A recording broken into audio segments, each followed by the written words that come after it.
said, here's what I said to myself.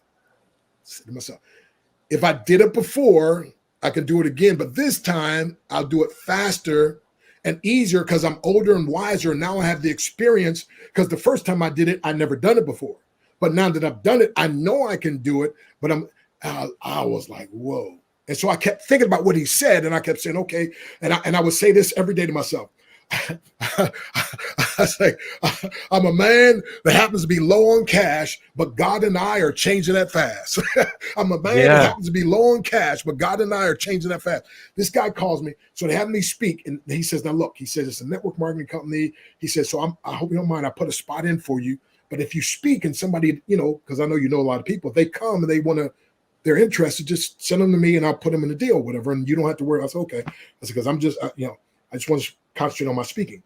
Well, everywhere I would speak, I would let people know, and people showed up and they're like, Doc, I said, well, talk to Dave. And so then I started getting the one check for speaking, but then the other check I was like, Dave, that other check getting pretty good. What I got to do to, and so he showed me the compensation plan and how it worked. And without exaggeration, now you got to understand, when I started, I was homeless and phoneless, right? 4.5 months later, I was making $25,000 a week. That's $100,000 a month. And at that time, I never made that much money in my life. I mean, it was amazing, my friend. But here's what I'm saying. When that guy said to me, you should be called Dr. Breakthrough, I could have said, nah, man, my life is broken down right now. You don't understand what I'm going through. I appreciate that, but you need to talk to somebody else. I embraced it. And I was like, well, if I'm going to be Dr. Breakthrough, I got to be able to have a story to tell somebody. And so now I realize that's when I speak now to places, people tell me that's one of the greatest encouragements they've ever heard. It's like, man, first of all, that you would open up like that. And I was like, open up, it's what happened. Right? I always tell people, behind the glory, there's always a story. And sometimes the story is so gory, people don't want to tell it. But I'm going to tell y'all, every master was once a mess. Therefore, every mess can one day be a master. And by the way, I want Garrett, all the people watching now, I want you to say out loud, I am not a mess. My business might look like a mess. My life might look like a mess. My marriage might look, my physical, I'm not a mess. I'm a master in the making. Oh, all right, man, back to you. I'm sorry. No, I love it. I love this because that, it's so, so powerful. And even in my own life, I don't talk a lot about it on my channel, but I mean, I was depressed. I was suicidal, very low. And the thing that got me out of it was the mindset as well. And reading, feeding my mind new knowledge. And then again, like discovering kind of how to think differently and see myself differently. And so I totally understand what you're saying. It's so powerful. Now, talking about that. So let's say someone is watching this, and typically people watching my channel are going to want to improve their income. There's different, we all have goals, maybe somebody wants to lose weight, but typically on my channel, people want to improve their income. So thinking about that when it comes to income, and I know you can apply it to everything. Like you've said, like the mindset really, it does not matter what end goal you're putting it towards, but thinking about the income goal, a lot of people have limiting beliefs. Right. What would you say are some of those over the years you coaching, thousands and thousands of people around the world? What have been the limiting beliefs around money that a lot of people tend to have? And then maybe what are some ways they can work through that? Wow. Excellent. Well, one of the things that in my experience, a lot of people that I've been connected to, they always somehow think that making a lot of money, you have to do something bad or do something meaning or below your character, below your integrity to make a lot of money. And if it's making money fast, then it's got to be a scheme, right? Like a get rich quick scheme, right? Right. And so I always tell people, like the way you get rich is way too slow. I was like, I've been poor and I've been rich. And rich is a whole lot better than poor. As a matter of fact, the best way to help the poor is not to be one of them. Right. Right. And so, but that's part of what I was talking about. You got to beat the bully in the brain. Like there was a time when I was so blessed in my life. And because I had the wrong thinking of money, it's like, well, money will mess you up. I gave it all away. Right now, I mean, I was living in a house I paid for cash, and again, after that situation I went through earlier, and then the car I had that I paid cash, whatever. I was buying cars for people. I was giving, and then here it is, a couple years later. I mean, couple years later, and at that time I had over $100,000 in the bank. And back then that was money, right? And a couple years later, I found myself, I'm like, things is getting real tight now. I don't understand this. It doesn't make sense. And I was like, man, and I thought I was blessing people, and and it's kind of like the Lord spoke to me. It's like, you were giving out of fear. You weren't giving out of obedience. You were giving out of fear, and it tracked back to that fear. And here's the thing: there's a scripture, Proverbs 10:24. The fear of the wicked, it shall come upon him, but the desire of the righteous shall be granted. And so you allowed your fear, thinking this money would mess you up, and you gave it all away. And so in your mindset, you're thinking money mess up, or money do something wrong. So money can't hang around you long. Yeah. You self-sabotage your own self. Right. And so again, there has to be a retraining of the brain. So yeah, that was one of the main things. They have to do something wrong. And if it's getting money too fast, and people don't even understand where that came from, because different times of history and so forth. Because there was a time when you had to, you lived by planting a seed and reaping the harvest, and there was such a time, but the gestation period and so forth. But now I tell people it's easier to make a whole lot of money fast and just make a whole lot of money slow, a little bit of money slow. And I'll give you an illustration, with E1U Life, for instance, that you're just, man, you're crushing it, man.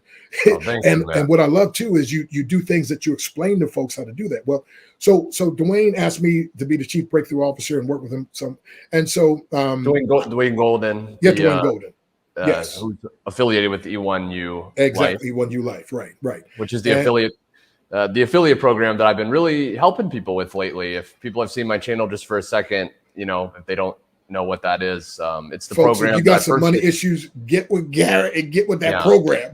Yeah, no, it's out of a lot of research, man, and a lot of trying different programs over the years. That's the one I really resonated with the most, and that's the one I've been recommending for people. And Dwayne Golden, right, who is affiliated with them. I know you're dear friends with them, and 41 years. Wow, I know him when he's 12 years old. Right, and so it's amazing. So please continue. So when I had those, when I started changing the way I looked at money, right, and of course, Robert Kiyosaki, Rich Dad Poor Dad's a great book.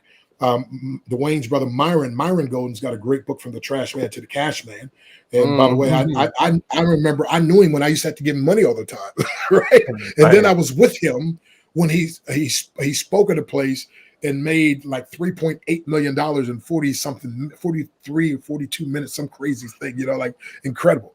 But anyway, but with E1U Life, I just do like presentations and kind of help out and so forth.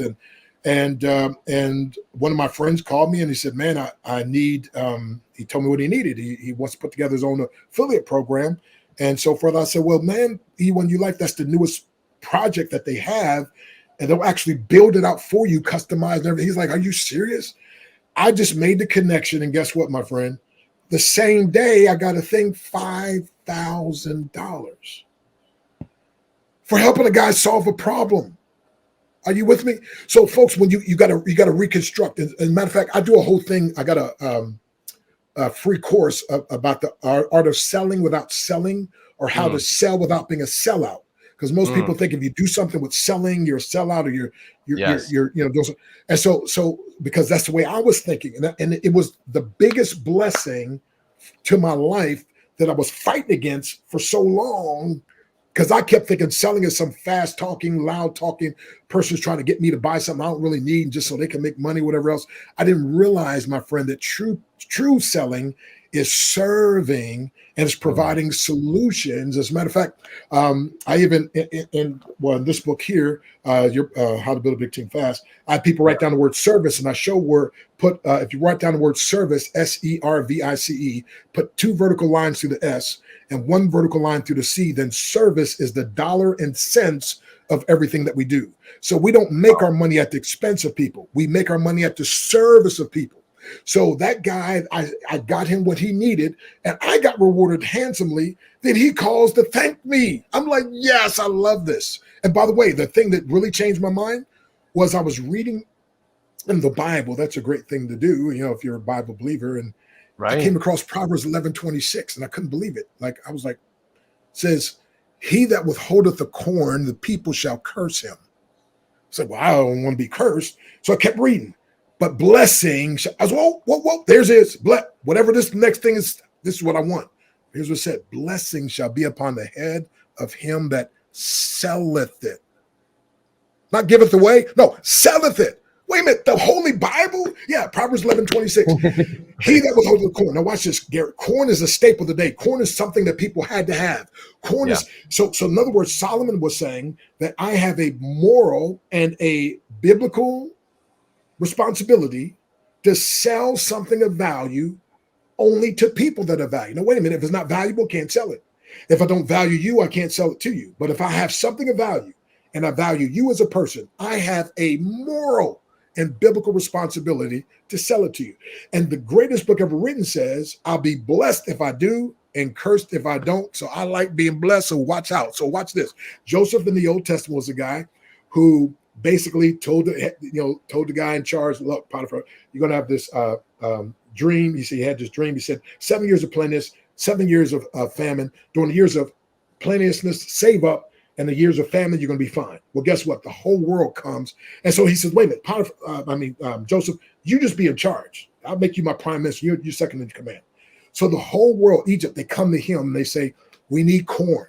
Now, if he says no, they're going to curse him because they're going to die without it. He says, okay, yes, he sells them the corn. They're like, thank you, right? He's blessed. But then they come back and say, he ate all that. We need some more. And so he said, but we spent all our money. He said, well, you got any land? Yeah. So then they sold him the land for corn. And make a long story short, they kept coming back. By the time they were done, he owned all the money, all the corn, the land, all the animals, and then they would work for him. So I'm saying because he was wise enough to position himself. As a matter of fact, my wife and I wrote a book together. I didn't bring that in, but it's called Position to Prosper. And it's based on these three main things: positioning and mental reconditioning are almost everything. Timing is everything else. So here's what happens. Sometimes, and by the way, folks, you got to position yourself with somebody like Garrett that's going to really help you. So you got to get the right position. But here's what's crucial. If you don't have the right mental reconditioning, it may not happen sometimes as fast as you want or as easy as you want. And then you'll remove yourself from the position and you miss it. So it's positioning, but then there's mental reconditioning, which we've been talking about, the mindset. And by the way, a positive mindset. I think it was Zig that said it's your attitude, not your aptitude, that determines your altitude, how high you go, right?